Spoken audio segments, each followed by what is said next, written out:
Okay, let's see what's in my mom's fridge.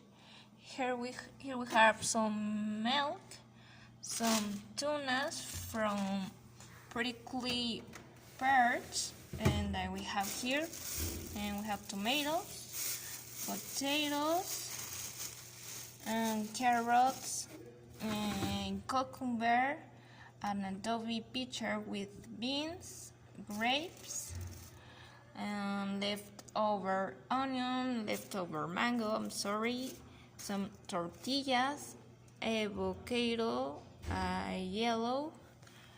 You have American cheese, sausages, chorizo, butter, garlic, and a little bit of sauce, mayo, ketchup, and that's all.